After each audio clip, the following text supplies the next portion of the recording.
Berat untuk melawan syahwat dan nafsu. Apalagi orang yang tidak salat.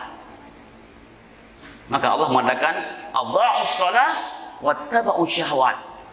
Bismillahirrahmanirrahim.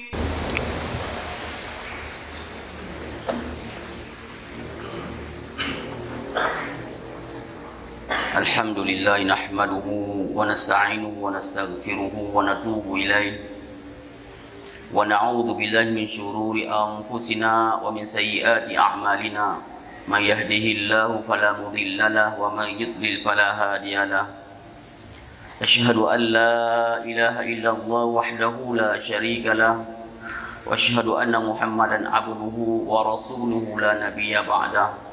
Allahumma fassalli wa sallim ala hadzal nabiyil karim wa ala alihi wa sahbihi wa man tabi'ahu bi ihsan ila yaumiddin.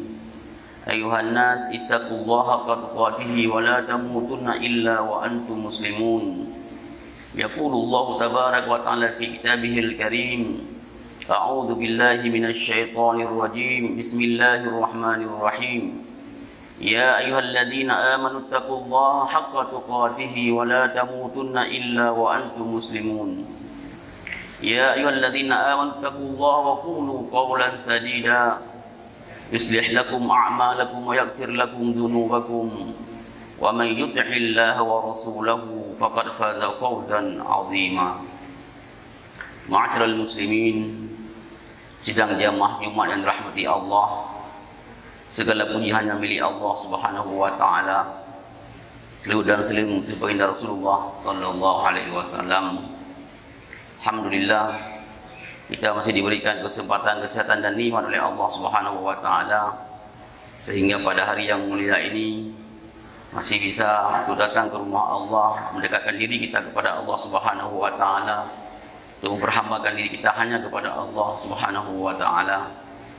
Alhamdulillah, kita sudah memasuki bulan yang mulia, yaitu bulan Rajab, di antara bulan-bulan mulia di hadapan Allah Subhanahu wa taala. Inna iddatash syuhuri 'inda Allah 12 syahran fi kitabillah yauma khalaqas samawati wal ard minha arba'atun hurum dzalika dinul qayyim. Allah Subhanahu wa taala telah menciptakan langit dan bumi dan telah menetapkan bulan-bulan dan jumlah bulan itu 12 bulan. Di antara 12 bulan adalah bulan-bulan haram, yaitu Zulqa'dah, Zulhijjah dan Muharram, dan sebelumnya adalah bulan Rajab. Alhamdulillah, kita sekarang sudah berada di bulan yang mulia. Mungkin tidak lama lagi kita akan berjumpa dengan bulan Ramadan, insyaallah. Allahumma barik lana fi Rajab wa Sya'ban wa balighna Ramadan. Ya Allah, berkahilah kami di bulan Rajab ini dan bulan Sya'ban, dan sampaikanlah kami semua ini ke bulan Ramadan, bulan yang mulia insyaallah. Ma'asyiral muslimin rahimakumullah. Di bulan Rajab yang mulia ini ada dua peristiwa besar yang terjadi dalam sejarah peradaban Islam, dalam sejarah umat Islam. Yang pertama terjadi di Mekah Al-Mukarramah. Yang kedua terjadi di Madinatul Munawwarah. Peristiwa pertama adalah Al-Isra dan Mi'raj. Peristiwa Isra dan Mi'raj terjadi di bulan Rajab.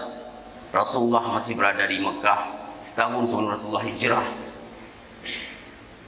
Yang kedua, peristiwa terjadi di bulan Rajab tahun kedua Hijriah, sebelum bulan Ramadan atau Sya'ban dan Ramadan, dan sebelum perang Badar, yaitu bulan Rajab.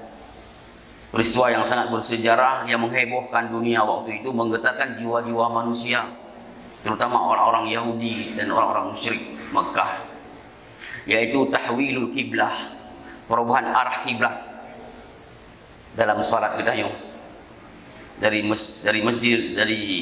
Masjidil Aqsa di Madinah atau di Palestina, berubah perintah Allah untuk menghadap ke kiblat Ka'bah Al-Musyarrafah. Subhanallah. Cuma perbedaan di antara dua peristiwa ini, kaum muslimin rahimakumullah, sangat besar. Peristiwa pertama terjadi tentang Isra dan Mi'raj itu peristiwa yang sangat cepat. Tidak ada pemberitahuan kepada Rasulullah sallallahu alaihi wasallam. Tidak ada persiapan-persiapan. Bahkan seluruh pertanyaan oleh sahabat dan orang-orang kafir Quraisy pun tidak ada jawaban yang cepat dari Rasulullah sallallahu alaihi wasallam. Ini semua yang mendesain adalah Allah Subhanahu wa taala. Sementara kejadian atau peristiwa tahwilul kiblah, perubahan arah kiblat, itu sudah ada pemberitahuan dari Allah kepada Rasulullah sallallahu alaihi wasallam. Bahkan sebelum terjadinya perubahan arah kiblat, itu sudah ada jawaban-jawaban dari Allah Subhanahu wa taala, sehingga Rasulullah tidak kaget, tidak terkejut ketika ada beberapa pertanyaan-pertanyaan yang dilontarkan oleh orang-orang Yahudi, seperti pertanyaan-pertanyaan yang dilontarkan oleh kaum Quraisy kepada Rasulullah sallallahu alaihi wasallam ketika Isra dan Mi'raj. Ma'asyiral muslimin rahimakumullah, peristiwa Isra dan Mi'raj ini peristiwa yang sangat agung. Peristiwa yang dipilih oleh Allah Subhanahu wa taala kepada Rasul kita sallallahu alaihi wasallam di puncak daripada tanggung jawab dan beban berat yang dipikul oleh Rasulullah SAW dalam berdakwah. Setelah Rasulullah diusir, dilid oleh Bani Hanifah di Taif, diusir, dikejar dan dilempar batu, berdarah-darah Rasulullah sallallahu alaihi wasallam, sebelumnya juga meninggal pamannya dan istrinya. Puncak daripada sebuah usaha yang maksimal, dakwah yang sangat sempurna dari Rasulullah sallallahu alaihi wasallam. Setelah Rasulullah mendapatkan ide-ide segar di bulan Rajab untuk berdakwah ke Taif, yang di Makkah sendiri sudah sangat sempit ruang gerak Rasulullah sallallahu alaihi wasallam. Tidak bisa bergerak lagi berdakwah Rasulullah di Makkah. Sudah sangat terjepit. Bahkan setelah diembargo selama 3 tahun oleh kafir Quraisy, sehingga Rasulullah mendapatkan sebuah ide, gagasan, dan ijtihad beliau adalah untuk melebarkan sayap dakwahnya ke Taif. Bisa jadi di sana nanti akan diterima oleh mereka, tapi ternyata kaum muslimin rahimakumullah, mereka justru mengusir Rasulullah, dan mereka justru memanggil orang-orang bodoh, memanggil anak-anak untuk mengejar Rasulullah sallallahu alaihi wasallam. Tapi pada puncaknya kaum muslimin rahimakumullah, Rasulullah pun tidak mengetahui akan mendapatkan suatu nikmat yang sangat besar, penghargaan yang sangat besar dari Allah Subhanahu wa taala. Pada suatu malam, kaum muslimin rahimakumullah, Allah menjelaskan dalam Al-Qur'an, Subhanalladzi asra bi 'abdihi lailan minal masjidil haram ilal masjidil aqsa alladzi barakna haulahu linuriyahu min ayatina innahu kana samian basira. Subhanallah, Maha suci Allah Subhanahu wa taala yang telah memperjalankan hambanya pada suatu malam. Di sini para mufassir kaum muslimin rahimakumullah mengatakan, kenapa peristiwa Isra ini terjadi pada waktu malam? Ternyata kaum muslimin rahimakumullah, malam itu Rasulullah sallallahu alaihi wasallam semenjak turun surat Al-Muzammil, beliau selalu beribadah dan berkhalwat dengan Allah Subhanahu wa taala, dengan Allah. Dan malam-malam dan sepanjang malam Rasulullah selalu bersama Allah Subhanahu wa taala. Sehingga Allah pun memilih kekasihnya di waktu malam, di mana Rasulullah diwajibkan untuk bangun malam dan salat malam menghadap Allah Subhanahu wa taala sampai beliau meninggal dunia, wafat.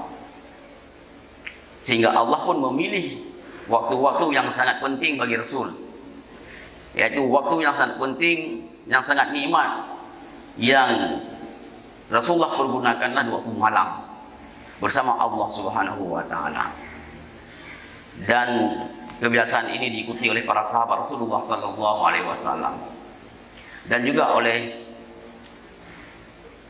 sahabat-sahabat yang diangkat oleh oleh para oleh Khalifah Rasulullah setelah itu, yaitu di antara para sahabat kaum muslimin rahimakumullah ada seorang gubernur di Mesir yang justru beliau tidak mau diganggu waktu malamnya, karena malamnya adalah beliau akan bermunajat dengan Allah Subhanahu wa taala. Oleh karena itu kaum muslimin rahimakumullah, di antara rahasia kenapa dipilih malam, karena Rasulullah setiap malam beliau memanfaatkan waktu bukan untuk tidur, tapi untuk menyembah Allah, untuk beribadah kepada Allah Subhanahu wa taala. Yang kedua, kenapa malam, waktu malam dekat Isra dan Mi'raj? Yang kedua, para mufassir mengatakan untuk menolak beberapa anggapan dan pikiran yang telah terbangun di masyarakat kafir Quraisy bahwa malam itu adalah waktu malam, waktu yang paling terjadi banyak kejahatan. Waktu malam, waktu yang paling dipakai oleh para dukun, oleh para kahana dan tukang sihir untuk menjalankan misinya. Sehingga ini menampik atau menjelaskan bahwa tidak sebenarnya seperti itu. Hana betul lagi kan. Bahkan waktu malam adalah waktu yang sangat baik kita untuk bermunajat kepada Allah Subhanahu wa taala. Bukan waktu-waktu yang justru mereka mengatakan adalah waktu untuk melakukan kejahatan demi kejahatan. Kaum muslimin rahimakumullah, di antara perjalanan Isra dan Mi'raj ini tentu perjalanan yang sangat mencengangkan dunia, bahkan diujian oleh kepada sahabat Rasulullah sallallahu alaihi wasallam, juga momen dimanfaatkan oleh kafir Quraisy untuk tashkik, untuk melemparkan, untuk Assalamualaikum warahmatullahi wabarakatuh, mengatakan kepada sahabat-sahabat atau orang yang sudah masuk Islam, menanam keraguan bahwa ini suatu hal yang tidak mungkin terjadi pada suatu saat waktu malam setelah diisrakan ke Baitul Maqdis dan dimi'rajkan sampai bertemu dengan Allah Subhanahu wa taala. Ini perjalanan yang sangat agung, di mana Rasulullah SAW setelah itu bertambah yakin, sikah dan dekat dengan Allah Subhanahu wa taala. Karena Allah memperlihatkan linuriyahu min ayatina. Allah memperlihatkan tanda kebesaran Allah Subhanahu wa taala yang tidak pernah diperlihatkan kepada hamba-hamba yang lain, para nabi-nabi yang lain.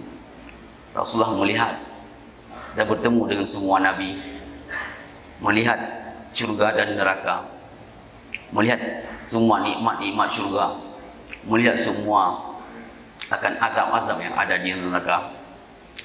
Di perjalanan yang sangat agung bagi Rasulullah dan bagi kita semua insya-Allah, yang di perjalanan ini ada sesuatu yang lebih agung lagi.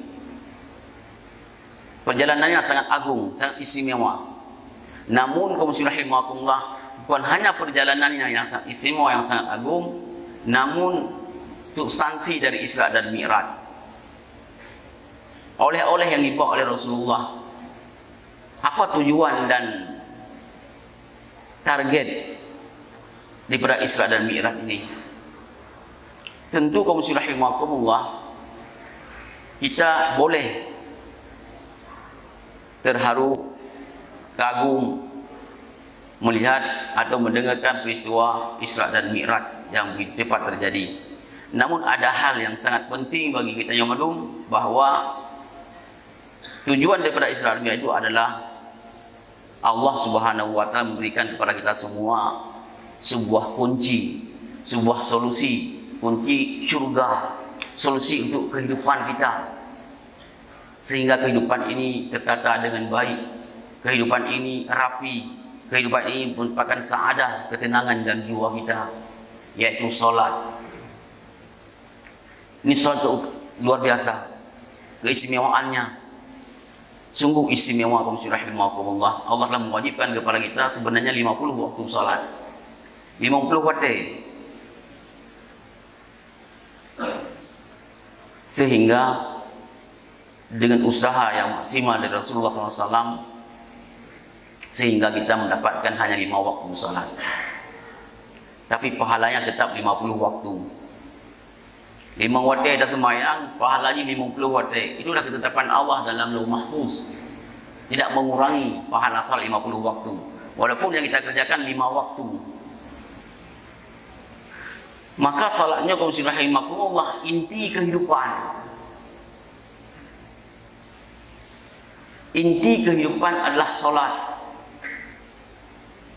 Seseorang yang tidak mampu untuk menata dirinya dalam kehidupan, waktu-waktunya dalam kehidupannya dengan salat, maka semua agenda dan aktivitas kerjanya yang lain juga terbengkalai dan tidak terurus, dan tidak mendapatkan hasil yang maksimal karena dia telah meremehkan waktu salat. Dan itu Allah jelaskan dalam Al-Quran, dalam surat Maryam. Setelah Allah jelaskan kisah Nabi Ibrahim alaihissalam, kisah Nabi Nuh, kisah Nabi Idris, kisah Nabi Zakaria, kisah Nabi Musa, wadhkur fil kitabi Idris, wadhkur fil kitabi Ismail, wadhkur fil kitabi, semua Allah sebutkan nabi-nabi sebelumnya dalam surat Maryam. Dalam surat Maryam Allah jelaskan, ulaikal ladzina an'ama Allahu 'alaihim minan nabiyyin. Dan mereka itu yang kami sebutkan nabi-nabi semua, hamba-hamba Allah yang taat kepada Allah Subhanahu wa taala, mereka semua adalah orang-orang yang telah kami berikan nikmat kepada mereka. Ulaikal ladzina an'ama Allahu 'alaihim minan nabiyyin, daripada nabi-nabi semua. Wa min dzurriyyati Adam, keturunan anak Adam, Nabi Adam alaihissalam. Wa mimman hamalna ma'a Nuh, dan dari orang-orang yang kami selamatkan dalam kapal Nabi Nuh alaihissalam. Wa min dzurriyyati Ibrahim, dan dari keturunan Nabi Ibrahim alaihissalam. Para kita semua, Rasulullah sallallahu alaihi wasallam sampai kepada kita semua sekarang ini kaum muslimin rahimakumullah. Wa mimman hadaina wa jtabaina, dari orang-orang yang kami berikan petunjuk dan kami pilih. Ini orang-orang disebutkan oleh Allah semua ini dalam Al-Quran, dalam surah Maryam ayat 58. Kriteria mereka, sifat mereka semua Allah belah bagainya, idza tutla alaihim ayatul rahmani kharru sujjadan wa bukiya. Dan mereka adalah orang-orang yang dibacakan kepada mereka ayat-ayat Allah Subhanahu wa taala, mereka tersungkur, sujud dan menangis. Ini sifat orang-orang yang telah diberikan nikmat oleh Allah min nabiyyin. Mereka bertersungkur, sujud dan menangis kepada Allah Subhanahu wa taala. Inilah orang-orang yang telah diberikan nikmat kepada mereka. Maka ketika kita salat, kita baca surah Al-Fatihah, ihdinas siratal mustaqim, tunjukilah kami jalan yang benar, yang lurus, siratal ladzina an'amta alaihim, yaitu jalan orang-orang yang telah engkau berikan nikmat. Siapa mereka itu? Ini yang Allah sebutkan dalam surah Maryam. Kita memohon kepada Allah, meminta kepada Allah, siratal ladzina an'amta alaihim, itu jalan yang engkau telah berikan nikmat kepada mereka, berikan juga kepada kami ya Allah, yang telah engkau berikan nikmat. Nikmat apa kaum muslimin rahimakumullah? Nikmat memelihara waktu salat. Mereka semua orang-orang yang memelihara waktu salat yang diwajibkan kepada mereka dengan syariat masing-masing. Ketika dibacakan kepada mereka, karena mereka memelihara salat, tentu mereka cepat merespon akan apa yang diminta, apa yang diperintahkan oleh Allah Subhanahu wa taala. Bahkan ketika dibacakan ayat Allah kepada mereka, kharru, mereka tersungkur. Sujada, sujud, wabukiya, dan menangis. Dan ini semua tidak akan terjadi kaum muslimin rahimakumullah kalau kita tidak salat. Dan ini terjadi dalam salat. Dan ini terjadi pada malam-malam saat Rasulullah bersama Allah Subhanahu wa taala. Maka tidak aneh kaum muslimin rahimakumullah ketika kita mendengar para ulama-ulama, orang-orang yang taat kepada Allah, bahkan mereka meninggal jam 4. Lagi almarhum Abu Bikri, mereka meninggal jam 4 malam. Bahkan setelah melakukan salat tahajud, setelah berzikir kepada Allah, mereka meninggal dalam keadaan berwudu. Bahkan memerintahkan kepada istrinya untuk membacakan surah Yasin. Kenapa? Inilah malam-malam yang nikmat bersama Allah Subhanahu wa taala. Sehingga Allah pun memuliakan dengan memanggilnya di waktu yang paling nikmat bersama Allah Subhanahu wa taala. Di orang-orang yang memuliakan waktu salat, nikmatnya kaum muslimin rahimakumullah, setelah kita mengetahui dan melakukan salat dengan tertib, dengan baik, baru Allah lihnya bermuadhabah, istiqamah melakukan salat tepat waktu dan melaksanakan salat rawatib dan memuliakan malam, sehingga kami bermunajat kepada Allah. Dengan perjalanan waktu Allah akan memberikan kenikmatan tersendiri kaum muslimin rahimakumullah. Harru sujada wa buqiyah. Dan ini tidak ada di luar salat. Nyohana dan kita tidak akan mencari kecuali dalam salat. Bahkan orang mengaji Al-Quran pun, membaca Al-Quran pun di luar salat, kalaupun menangis, itu efek dari dia memeliharakan waktu salat. Nak orang buat di luar salat bisa menangis. Ada banyak. Kenapa orang membaca Al-Quran di luar salat bisa menangis? Gemuk? Karena efek daripada dia banyak mendirikan salat dan membaca Al-Quran di waktu salat. Ini kenikmatan yang Allah berikan kepada nabi-nabi sebelumnya, dan juga ya Allah berikan kepada kami. Dan yang terakhir, kaum muslimin rahimakumullah, jangan sampai kita terjadi ayat berikutnya. Ayat berikutnya Allah jelaskan kepada kita. Sebelumnya Allah menjelaskan tentang generasi yang terbaik, para orang sifatnya yang harru sujada wa buqiyah. Yang terakhir setelah itu adalah Allah menjelaskan kepada kita, fa khalafa min ba'dihim khalfun adha'us shalah. Maka setelah itu datanglah generasi yang paling jelek. Khalfun itu generasi yang paling jelek, generasi yang paling hanagot, generasi yang paling buruk. Ini kriterianya generasi yang paling buruk kaum muslimin rahimakumullah. Walaupun dia mempunyai semua nikmat dan fasilitas hidup, tapi Allah tetap mengatakan dia generasi yang paling buruk dalam kacamata Al-Quran. Siapa mereka generasi yang paling buruk di dalam Al-Quran? Fa khalafa min ba'dihim khalfun adha'us shalah. Mereka adalah generasi yang menyanyiakan waktu salat. Kenapa? Orang yang menyanyiakan waktu salat tidak ada satu harapan pun dari Islam untuk mereka. Hana pun harap orang yang hendak semayang. Hana amanah orang hendak semayang. Hana kejujuran orang hendak semayang. Tidak bisa diberikan amanah kepada orang yang meninggalkan salat.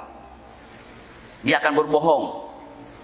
Dia akan menikmati seluruh jabatan, harta, kekayaan untuk dirinya dan untuk berfoya-foya. Kenapa? Karena mereka menyanyiakan salat. Adha'us shalah, menyanyiakan salat. Yang kedua, wattaba'us syahwat, sehingga mereka karena menyanyiakan waktu salat, akhirnya mereka berfoya-foya dengan syahwat dan nafsu.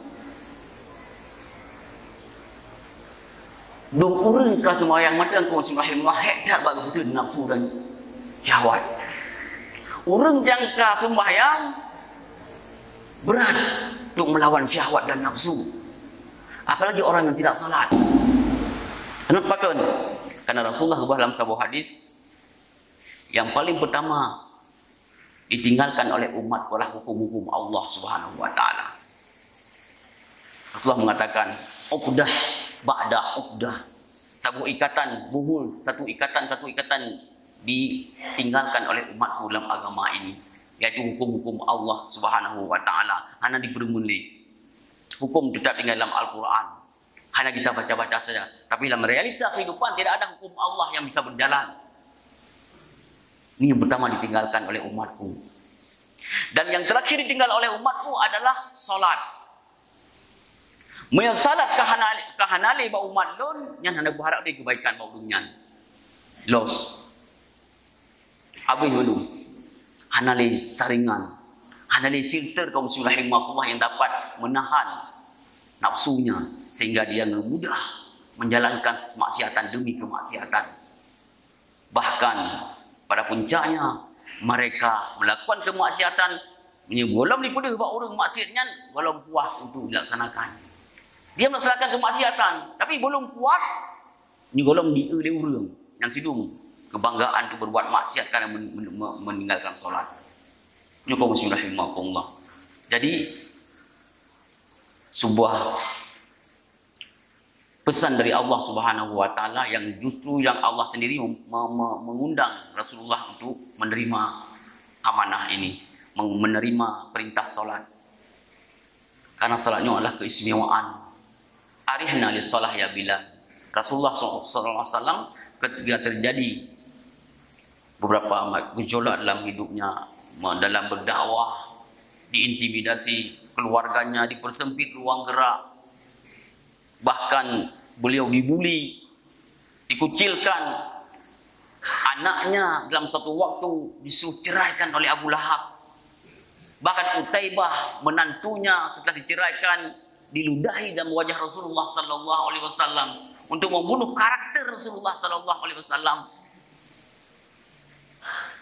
Tidak ada sabil, tidak ada kunci, tidak ada jalan kecuali salat. Arihna lis salah ya Bilal. Ya wahai Bilal, tenangkan kami dengan salat. Sehingga Rasulullah melakukan salat dan bermunajat kepada Allah Subhanahu wa taala. Maka kaum muslimin rahimakumullah, jadikanlah salat ini bagian yang sangat penting dalam kehidupan kita. Kita bermunajat kepada Allah, berkomunikasi dengan Allah Subhanahu wa taala. Sehingga apapun yang kita minta setelah salat itu makbul doa kita. Subhanallah. Demikian kaum muslimin rahimakumullah. Mungkin ini satu pesan tentang Isra dan Mi'raj, bahwa salat itu adalah suatu hal yang sangat penting dalam agama Allah Subhanahu wa taala. Tidak boleh ditinggalkan dalam kesempatan, dalam waktu dan keadaan apapun. Tidak boleh tinggalkan salat kecuali menyebutkannya kahanali ingatan. Selama kita masih, maka urung-urung sakit di rumah sakit ini harus kita berikan arahan, sehingga banyak urung sakit di rumah sakit yang madang sakit kan lumayan dong. Gebeki liganya kahanali kewajiban salat. Padahal tidak, dum lamprang di sembahyang. Jadi kaum muslimin rahimakumullah, ini mungkin semoga bermanfaat bagi kita semua dalam menghadapi dan meningkatkan kualitas hidup kita dengan salat. Kali ini bulan Rajab, bulan Syaban, kita akan bertemu dengan bulan Ramadan insyaAllah. Semoga persiapan pun kita mempersiapkan diri. Amin ya rabbal alamin. Barakallahu li wa lakum fil Qur'anil azim wa nafa'ani bima fihi minal ayati wa dzikril hakim wa taqabbala minna minkum tilawatahu innahu wal ghafurur rahim.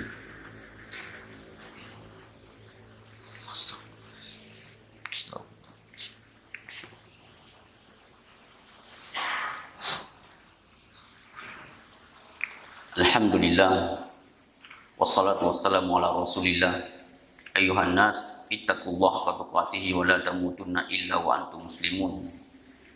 A'udzu billahi minasyaitonir rajim. Bismillahirrahmanirrahim. Wal 'asri innal insana lafi khusr illa alladziina amanu wa 'amilus solihati wa tawassaw bil haqqi wa tawassaw bis sabr. Innallaha wa malaikatahu yusholluna 'alan nabi ya ayyuhalladziina amanu shallu 'alaihi wa sallimu taslima. Allahumma ighfir lil mu'minina wal mu'minat wal muslimina wal muslimat al ahya'i minhum wal amwat. Rabbana atina fid dunya hasanah wa fil akhirati hasanah wa qina adzabannar. Ibadallah wa la dzikrullahi akbar wallahu ya'lamu ma tasna'un wa aqimis shalah.